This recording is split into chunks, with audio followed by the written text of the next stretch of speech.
Hey guys, this is Nat, this is George, we're with the Keeper's Hive.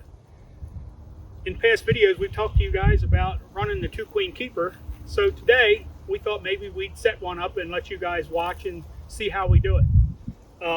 We're in Townsend, Delaware. It's in the middle of February right now. It's a beautiful day. It's actually unusually warm. It's 60 degrees. So we have 2 nukes here, and we're going to start this putting one in each side, and we thought maybe we'd just let you guys follow along with us and see what we do. So Nat, why did we choose this location? Well, we chose this location because it's out in the middle of the country. Right here in this corner, this is facing north. This is very protected from the weather, and the bees just seem to really like it here. When we set this up, what we're going to do is we're going to take our 2 10-frame bottom boards. We're going to face one on this side and one on this side. The reason we do that is we have learned that over time in running these hives is every once in a while you get a stronger queen. So what we do is we put the entrances on each queen in separate places, and it tends to keep the bees from returning to the stronger queen. They will come back and return to the same queen that they left from. It just helps a little bit. Yeah, this is a beautiful location. It's out in the middle of the country. We got our southern exposure coming from the sun, and we have our northern wind block, so it's an ideal location. And the other important thing about when we set up the 2-queen hive, we got to make sure that we can get to both brood chambers. So Nat's made these really nice concrete block seats that we're going to sit on when we work the hive. You definitely don't want to put a hive right next to the 2-queen keeper hive, because then it's going to be a little hard to get into your. We like to be able to just take and sit. You want to sit, open, and we can open it, and we can actually and work you do a hive this with a just buddy. like this, believe it or not. You find a buddy, Nat. One keeper can work one side. You want to be my buddy? I'll be your buddy. All right. Okay, welcome back, everybody. Nat's sitting down on the job today. We'll let him. I'm going to be the one who's getting the frames out of the nuke, and Nat's going to be sitting down, putting them into the hive. And I wanted to show everybody, because I know people are watching. Look at that. I got my socks tucked into my pants, so I'm not as much of a cowboy as some think, and I got my veil today. So let's put that on and see what we can do here. So this is an overwinter nuke. It's a 5-frame nucleus colony.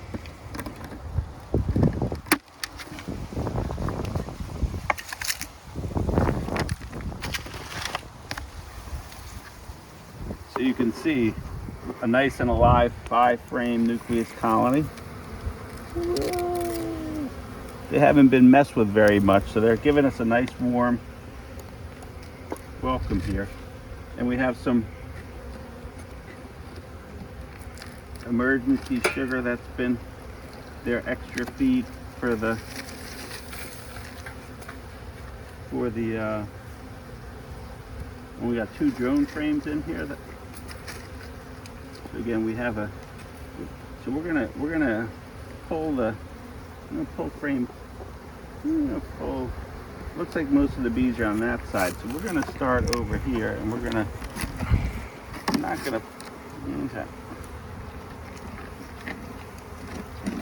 So this is a honey frame, so we're gonna give that Nat first, and he's gonna put that on the inside the hive.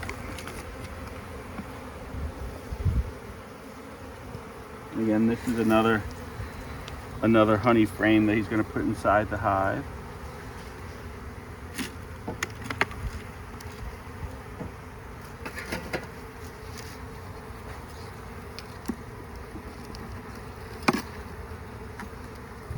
And again, here you're going to see the nice start of the brood, and you're going to see the pink queen. Yep, right there. Right there.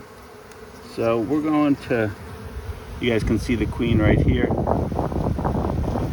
And this is you can see a relatively small overwinter cluster, but she has a decent amount of brood on there. And it shows you that small clusters can overwinter quite effectively in 5-frame nukes. So we're going to be careful with her, Nat. So we're going to put her in. You see how easily Nat is just dropping them into the brood nest and sliding them over. And we're going to put, looks like this last frame here is also a nice These are great bees, actually. So this is a nice amount of bees on this frame, and we're gonna put that one in there. And I don't think we're gonna. This one frame has no stores in it, so it's really not going to be all that useful in the hive. And it's a drone frame. We already have one drone frame in there, and then we're just gonna, I guess, put one blank in there, Nat. So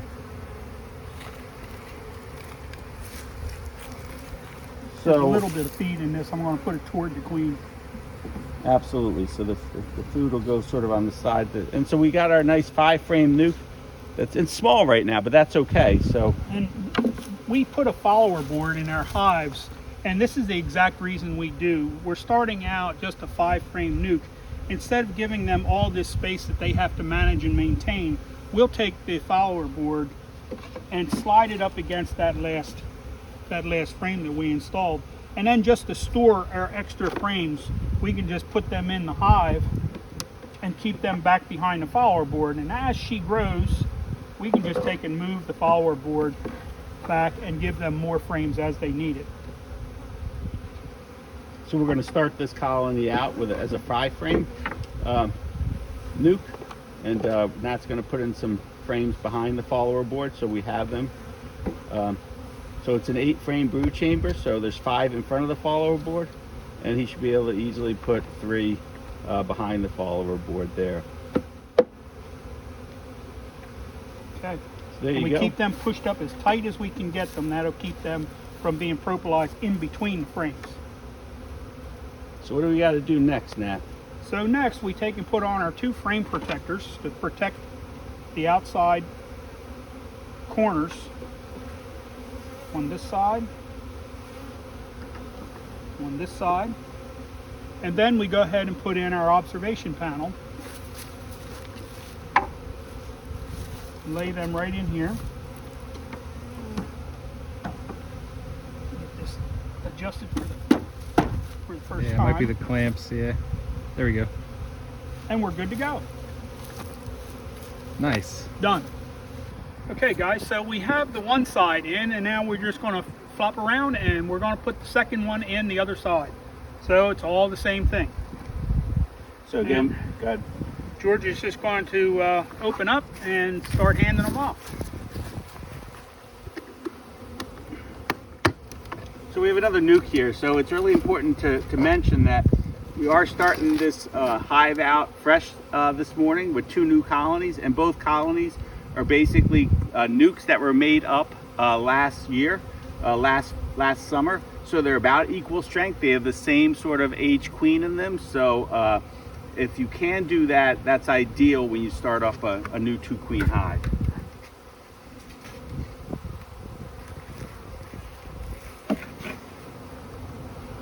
So here we go again, a hive that is overwintered in a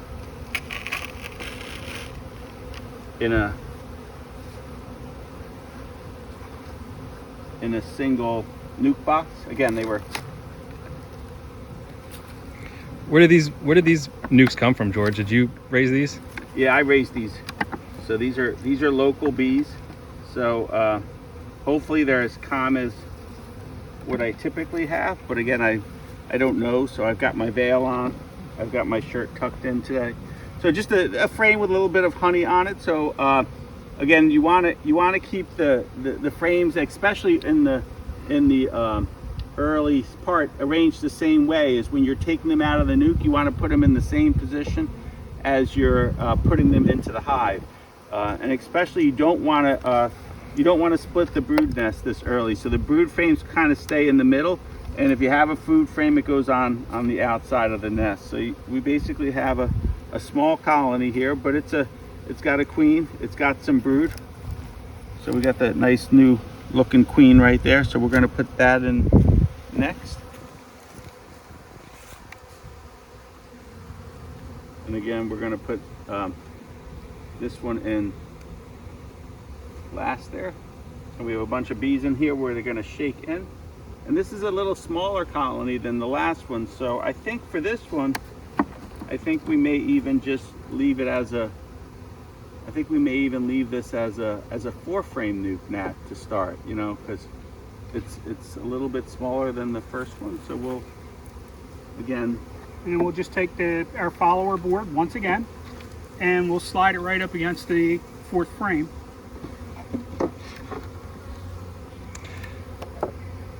and one of the things that we're going to do, so now we have both colonies in the boxes, and they're pretty equal strength with the same age queens. Now we're going to keep an eye on them over the next week or two, and if we notice that one colony on the left is producing a little bit more brood than the colony on the right, we'll probably brood share a little bit.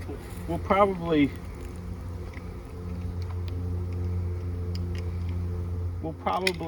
take a frame of brood out and move it to the other side to share there a little bit. So again, they're gonna do well in here. They're going to basically explode in the next week or two, and then we'll be ready to produce a lot of honey coming out of when the nectar flow starts in about 6 weeks around here. So we'll come back and do a demery on this hive. yeah, so the management will be a double demery, honestly. So once they start to fill up the brood nests, we'll basically be doing a double demery. So we'll be demerying from both sides up into the exchange box with the spacer box below, and then stacking up lots and lots of medium 10-frame supers above to hopefully make 250 or 300 pounds of honey once the nectar flow starts. So that's just doing some housekeeping on the frames a little Guys, bit. if you notice, I've been scraping the faces of these frames. I think it's important when you go through your hives that you take and at least scrape this one place, because if you don't, the frames gradually take up more and more room as you go, and after a while you'll notice that getting your last frame back in the hive is difficult. So I just keep this clean, and usually in this hive, if you remember when you put your frames back in, slide them up tight, you won't have much problem with that. Okay, so that's all I was doing. I was just, like George said, I'm doing a little housekeeping. Seated housekeeping, may I add. Yeah, there you go. I ain't doing sitting on my butt. An old guy like me, you know. I'm a little younger, so I got the standing job today, and Nat's got the seated job today. And then we'll just take and slide the follower board right up close. And that's it. We're good to go. And I can't stress enough how important that follower board is in the keeper's hive, in both the 1 queen keeper and the 2 queen keeper. The most important thing is management of that space in the brood chamber. We're going to get more into that as the season goes, but the worst thing for bees is to have too much space and a smaller cluster of bees. They're just not going to build up. They can't thermoregulate. So that follower board just condenses them down a little bit. So the other thing I hope you notice today is that, and it's one of my passions of mine, is to show people that you can overwinter bees in small hives, right? So you don't need these double deep stacks with lots of supers or even 2 deeps to get through the winter. These hives were both in southeast Pennsylvania where the lows are 10 degrees, and they overwintered on 2 or 3 frames of bees. And the reason for that is because they were in the right size box, they had insulation, and they had food on the top, and they did great. So just as a side point of just a little bit of education today. Okay, so here we have our 1-in-1 feed with the small holes in the bottom of the lid.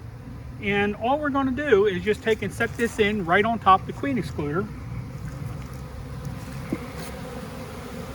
And they can come up and feed out of that as much as they like. We can come back in a day or two and that'll probably be gone, and we'll just refill it as we need to. And we could do the same thing on the other side. Just put that right next to where the cluster is. And you know, they'll take that in a day or so.